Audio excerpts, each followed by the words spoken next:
श्री स्वामी समर्थ. वाईट वेळी वाईट प्रसंगात तुला टाकून दिल्यानंतर खऱ्या आयुष्याची सुरुवात त्या वेळेत करते तोच खरा योद्धा असतो. आणि माझे विश्वास ठेवा, तुम्ही योद्धा आहात. तुमच्यात खूप बल सामर्थ्य आहे. स्वतःला कमी लेखू नका. जर तू करू शकतोस तर इतरही करू शकतात. तुम्हीही नक्कीच करू शकता. जर तुला आशीर्वाद हवा असेल आणि तू स्वामीच्या या संदेशाला सहमत असेल तर तुझी सहमती दर्शव आणि स्वामी महान आहेत असं लिहून सांगायला विसरू नको. बाळा, नेहमी लक्षात घे, तुझ्या आयुष्याला जर कुणाची नजर लागली असेल तर ती फक्त तुझ्या कष्टानेच काढता येते. कष्ट करण्याची तयारी असेल तर होईल तयार आहे असे टाईप कर. सुखी जीवनासाठी फक्त सुंदर घर असणं महत्त्वाचं नाही आहे, तर घरातील वातावरण सुंदर असणं जास्त महत्त्वाचं आहे. घरात एकमेकांशी प्रेमाने राहणं हे जास्त महत्त्वाचं आहे. एकमेकांबद्दल दया, काळजी, प्रेम, आपुलकी वाटायला हवी. घरात एकमेकांशी संवाद व्हायला हवा. फक्त सुंदर घराला घरपण येतं आणि आयुष्य आनंदी होतं असं नाही आहे. आणि त्यासाठी घरातील प्रत्येक व्यक्तीनं प्रयत्न केला पाहिजे आणि प्रत्येकाला आपलेपणाची भावना असायला हवी. घरात होणारे वाद टाळले पाहिजेत. एकमेकांशी प्रेमानं राहाल तर त्यावेळी तू माझी खरी सेवा केलीस आणि जिथे प्रेम आहे तिथे तुझे स्वामी नेहमीच आहेत. बाळा, तुझ्या आजूबाजूला असेही लोक असतील ज्यांना इतरांशी काही देणं घेणं नाही. जिवंत आहात तोपर्यंत नात्यांना वेळ देत नाहीत आणि ज्यावेळी व्यक्ती दूर निघून जाते त्यावेळी त्यांनाही फरक जाणवतो किंवा काहींना फरकही पडत नाही. पण बाळा, नात्यांना वेळ दे, त्यांचं महत्त्व समजून घे. कारण एक उदाहरण तुमच्या डोळ्यासमोर आहे.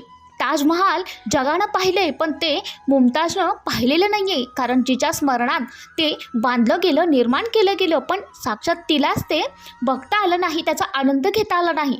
आपली परिस्थिती आपण बदलावी लागते बाळा. त्यामुळं लोक काय म्हणतील या गोष्टीचा विचार आपण करायचा नाही. आपल्या मनाला जे पटतं आणि आपल्याला जे करायचं आहे, आपल्याला जे योग्य वाटतं ते आपण करत राहायचं.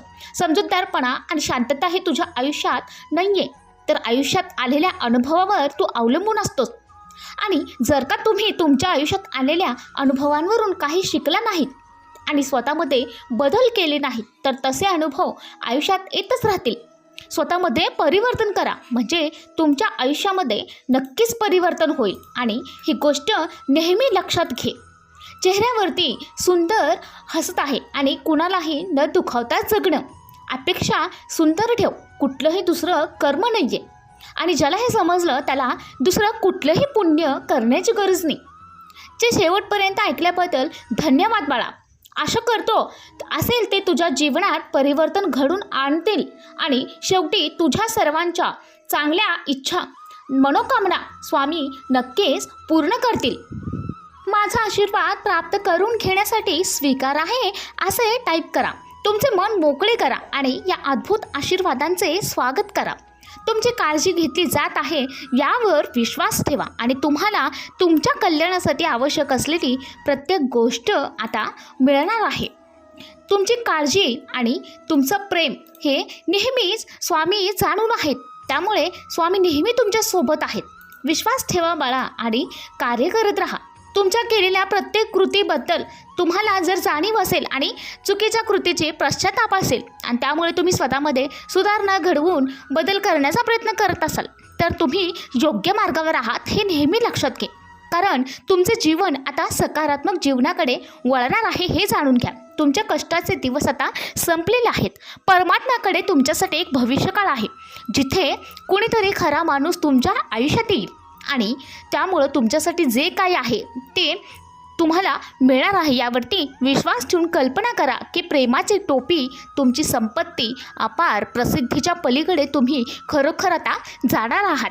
आणि ज्या कुणी तुमच्या आयुष्यामध्ये नुकसान केलेलं आहे आणि ज्यांच्यामुळे तुम्हाला मनस्ताप सहन करावा लागलेला आहे ती लोक तुमच्या आयुष्यातून आता दूर होणार आहेत आणि तुम्हाला नेहमी चांगल्या गोष्टी आयुष्यामध्ये मिळणार आहेत. हे तुमचे जीवन खऱ्या आनंदानं आणि उबदारपणानं तुमच्या समोर येईल. तुमच्या स्वभावतालचं दैवी प्रेम प्रतिबिंबित करेल.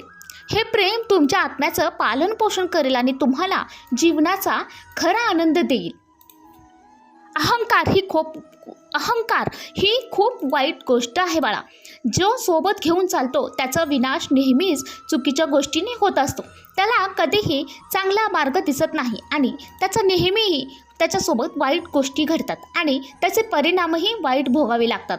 त्यामुळे बाळा, अहंकार जितका नसेल किंवा कमी असेल तितकं चांगल्या गोष्टी तुझ्या आयुष्यामध्ये घडणार आहे हे नेहमी लक्षात घे. ज्याच्याकडे अहंकार असेल, मीपणा असेल, तो कधीही आयुष्यामध्ये काही करू शकणार नाही किंवा पुढे जाऊ शकणार नाही. जर तुम्हाला देवावर विश्वास असेल तर आत्ताच कमेंटमध्ये होय स्वामी आई विश्वास आहे असे टाईप कर आणि लाईक कर. आज तुम्ही निवडलेला हा मार्ग तुम्हाला आयुष्यामध्ये खूप पुढे घेऊन जाणार आहे आणि ज्या काही आयुष्यामध्ये आतापर्यंत चुका घडल्या असतील त्या सगळ्या माफ होणार आहेत आणि तुमच्या आयुष्यामध्ये सोन्याचे क्षण येणार आहेत.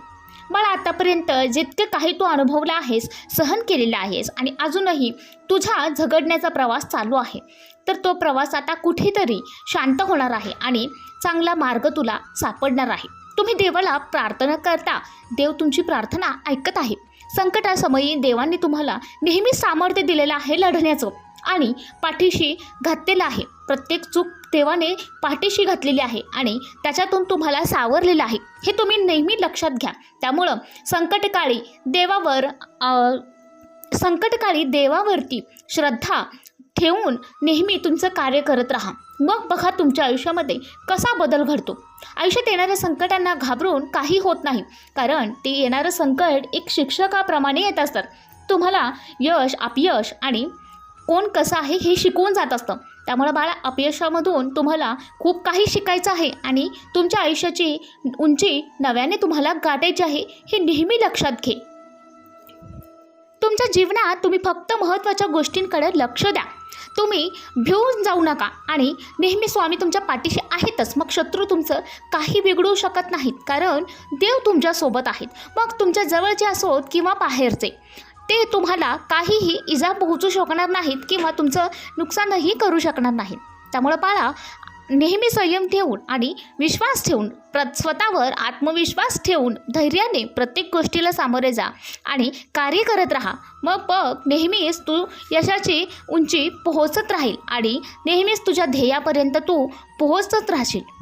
जे काही तुला आयुष्यामध्ये घडवायचं आहे, करायचं आहे, ज्या काही अडचणांचा सामना तू करत आहेस, संकटाचा सामना करत आहेस, जी तुझी लोक तुझ्याजवळ नाही आहेत, तुला कोणी विचारतही नाही किंवा तुला कोणी आपलं मानत नाही, पण तुझं मन स्वच्छ आहे, तू प्रामाणिक आहेस, तरी देखील संकटाचा सामना करावा लागत आहे. ज्या काही घटना तुझ्या आयुष्यामध्ये घडत आहेत त्यालाही काहीतरी कारण असतं. सोबतच तुझं नशीब तुला वेळेवर साथ देत नाही, तुझा विचार करत नाहीत.